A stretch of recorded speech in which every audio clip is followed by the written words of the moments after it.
Assalamualaikum warahmatullahi wabarakatuh. Sebelumnya perkenalkan, nama saya Nesa Furi Novitasari, mahasiswa D3 Kebidanan dari Universitas Harapan Bangsa Purwokerto. Baik, di sini saya akan melakukan presentasi untuk seminar hasil KTI saya dengan judul Asuhan Kebidanan pada Ibu Hamil Nyonya P umur 22 tahun, G1 P0A0AH0, umur kehamilan 8 minggu 2 hari di Puskesmas Banjarnegara Kabupaten Banjarnegara tahun 2020. Baik, langsung saja saya akan langsung mempresentasikan hasil karya tulis ilmiah saya dengan judul Asuhan Kebidanan pada Ibu Hamil Nyonya P umur 22 tahun, G1 P0A0AH0, umur kehamilan 8 minggu 2 hari di Puskesmas Banjarnegara Kabupaten Banjarnegara. Untuk latar belakang, pada tahun 2002 selanjutnya ada latar belakang. Menurut WHO, pada tahun 2017 sebanyak 295.000 wanita meninggal selama kehamilan, setelah persalinan dan persalinan. Pada tahun 2017, sekitar 810 wanita meninggal karena kehamilan dan persalinan. Sebagian besar kematian ini atau 94% terjadi di rangkaian sumber daya rendah dan sebagian besar bisa dicegah. Adapun data survei, hasil dari studi pendahuluan di Puskesmas Banjarnegara 2 pada tahun 2019 yaitu jumlah ibu hamil sebanyak 594 orang dengan cakupan K1 sebesar 572 dan K4 sebesar 540 ibu hamil. Adapun tinjauan pustaka, kehamilan adalah pertumbuhan dan perkembangan janin intrauterin mulai sejak konsepsi sampai permulaan persalinan, menurut Dewi 2012. Adapun perumusan masalah dalam studi kasus ini yaitu bagaimanakah asuhan kebidanan pada ibu hamil Nyonya X umur X tahun, GX PX AX AHX, umur kehamilan X minggu X hari di Puskesmas Banjarnegara 2, Kabupaten Banjarnegara tahun 2020 dengan menggunakan pendekatan manajemen kebidanan menurut 7 langkah Varney. Adapun tujuan dari studi kasus ini ada tujuan umum dan tujuan khusus. Selanjutnya, adapun manfaat dari studi kasus ada manfaat teoritis dan manfaat praktis. Selanjutnya, bab 2, tinjauan teori.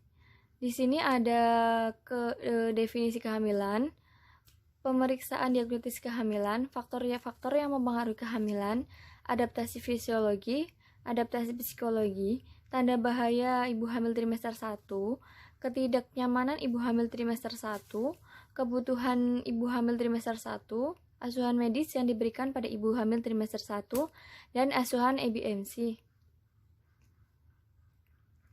Selanjutnya ada manajemen asuhan kebidanan menurut 7 langkah Varney.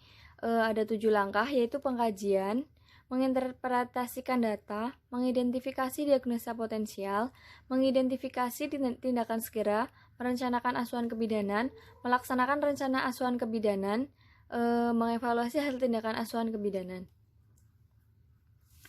Adapun asuhan kebidanan menurut SWAP yaitu S adalah subjektif, merupakan pendokumentasian hasil pengumpulan data klien melalui anamnesa.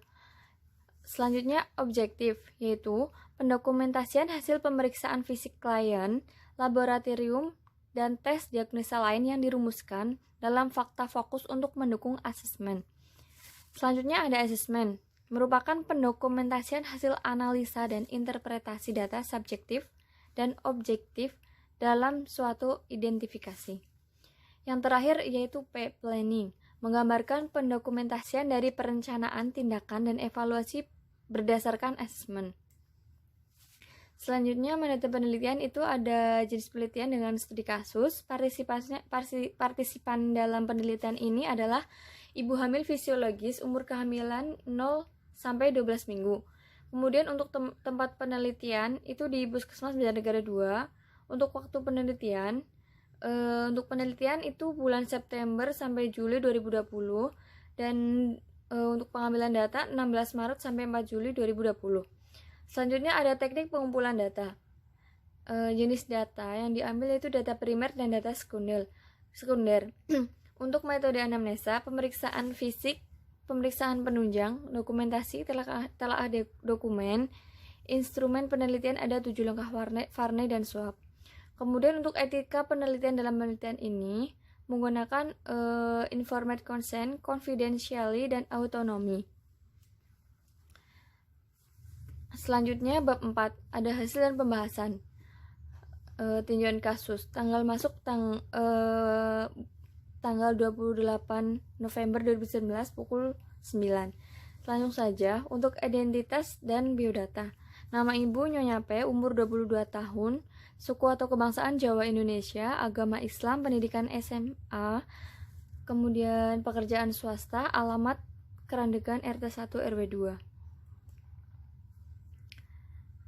Untuk alasan kunjungan ini, ibu datang ke puskesmas mengatakan ingin memeriksakan kehamilannya.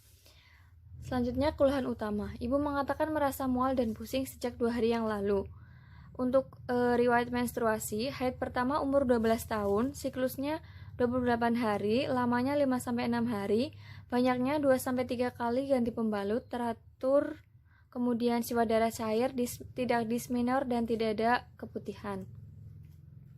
Selanjutnya riwayat kehamilan sekarang, HPHT 1 Oktober 2019, umur kehamilan ibu 8 minggu 2 hari, HPL 7 Juli 2020. Untuk gerakan janin, ibu belum merasakan gerakan janin, tanda bahaya dan penyakit kehamilan tidak ada. Kemudian untuk riwayat ANC selama hamil, bila ibu kunjungan ulang, periksa hamil di bidan titis pada tanggal 1 November 2019 1 kali, dan keluhan pada trimester 1, mual dan pusing. Kemudian untuk riwayat imunisasi, ibu sudah melakukan 2 kali, yaitu pada SD dan sebelum menikah. Untuk berat badan sebelum hamil 47 kg. Selanjutnya riwayat kehamilan, persalinan, dan nifas yang lalu. Ini adalah hamil yang pertama. Kemudian riwayat kesehatan ibu dan keluarga, riwayat penyakit ibu dan dahulu dan sekarang. Ibu mengatakan tidak ada riwayat penyakit seperti jantung, ginjal, asma, DM, hepatitis, hipertensi, epilepsi, malaria, infeksi menular seksual ataupun HIV. Kemudian untuk riwayat kesehatan keluarga, ibu mengatakan dalam keluarga tidak ada yang mengalami penyakit jantung, ginjal, asma, DM, hepatitis, hipertensi, epilepsi, malaria, IMS, HIV, dan kehamilan kembar. Kemudian untuk riwayat KB, ibu mengatakan belum pernah ber-KB dan setelah bersalin ingin KB IUD. Selanjutnya riwayat perkawinan. Untuk status perkawinan ibu, menikah sah di KUA. Untuk lama menikah 6 bulan dan 1 kali kawin.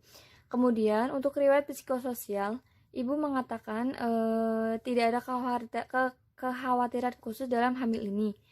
Untuk respon ibu dan keluarga dalam kehamilan ini, ibu mengatakan ibu dan keluarganya sangat bahagia dengan adanya kehamilan ini.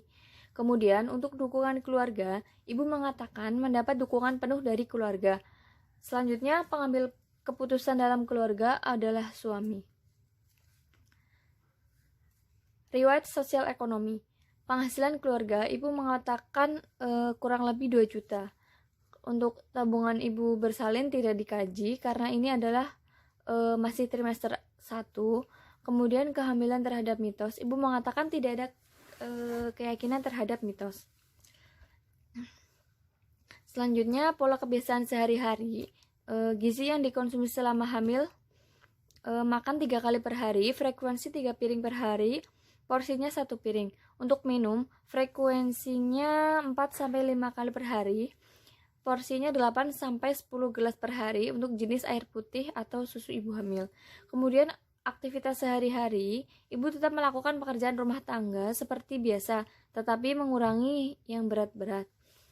Untuk kebiasaan hidup sehat, ibu melakukan pola hidup bersih dan sehat, tidak merokok dan tidak minum alkohol. Pola seksualitas, selama hamil, ibu tidak melakukan hubungan seksual. Kemudian untuk pola eliminasi, BAB dan BAK, ibu lancar dan tidak ada gangguan. Selanjutnya, pemeriksaan fisik. Ada data objektif, pemeriksaan umum. Keadaan umum stabil, keadaan emosional stabil, kesadaran kosmetis. Untuk TTV juga normal, Lila 24 cm, tinggi badan 154 cm, untuk BB sebelum hamil 46 kg, berat badan sekarang 49 kg. Untuk pemeriksaan khusus head to toe, semuanya dalam keadaan normal. Adapun pemeriksaan penunjang, didapatkan pemeriksaan darah Hb 13,9 gram desiliter, kemudian glukosa darah sewaktu 87 mmol, kemudian HbSAg non-reaktif. Untuk golongan darah B. Kemudian dari pemeriksaan urin didapatkan protein urinnya negatif. Selanjutnya interpretasi data. Diagnosa dari kasus ini adalah Nyonya P, umur 22 tahun, G1 P0A0AH0, umur kehamilan 8 minggu 2 hari. Untuk data dasar, ibu mengatakan bernama Nyonya P. Ibu mengatakan berumur 22 tahun. Ibu mengatakan ini kehamilan ke-1 dan belum pernah keguguran. Ibu mengatakan HPHT tanggal 1 Oktober 2019. Untuk data objektif, TTV-nya normal, kemudian palpasi tidak dilakukan Leopold.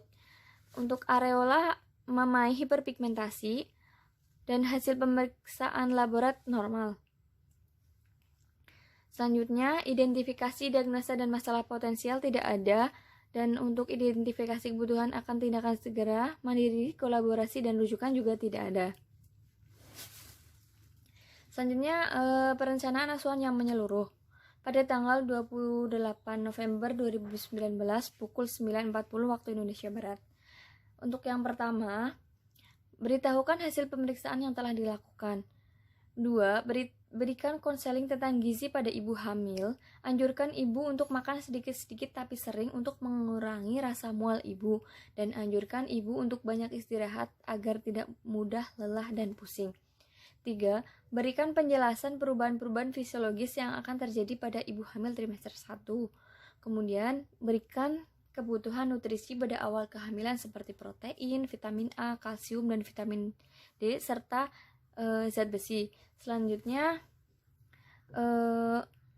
adapun berikan KIE pemberian asam folat.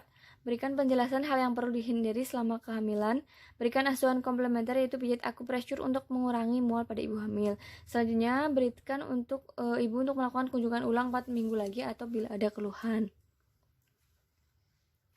Adapun pelaksanaannya, memberitahukan hasil pemeriksaan yang telah dilakukan, memberikan konseling tentang gizi pada ibu hamil, anjurkan ibu untuk makan sedikit-sedikit lebih sering. Kemudian memberikan penjelasan perubahan-perubahan fisiologis yang akan terjadi pada ibu hamil. Memberikan kebutuhan nutrisi pada awal kehamilan seperti protein, vitamin A, kalsium, vitamin D, dan zat besi. Kemudian memberikan KIE, pemberian asam folat 0,4 mg per hari untuk mendukung perkembangan otak dan sumsum tulang bayi. Nomor 6, memberikan penjelasan hal-hal yang perlu dihindari pada kehamilan awal. 7, memberikan asuhan komplementer yaitu pijat akupressure untuk mengurangi mual muntah pada ibu hamil, dan selanjutnya memberitahu ibu untuk melakukan kunjungan ulang 4 minggu lagi atau bila ada keluhan. Untuk evaluasi, semuanya sudah diberikan kepada ibu dan memberikan feedback atas pertanyaan yang belum jelas kepada ibu. Untuk bab 5, simpulan dan saran untuk pengajian, interpretasi data, identifikasi diagnosa potensial, kebutuhan tindakan segera, perencanaan itu tidak ada kesenjangan. Kemudian pada pelaksanaan ada kesenjangan, evaluasi tidak ada kesenjangan. Kemudian sudah selesai. Terima kasih, kurang lebihnya mohon maaf. Demikian yang dapat saya presentasikan, kurang lebihnya mohon maaf.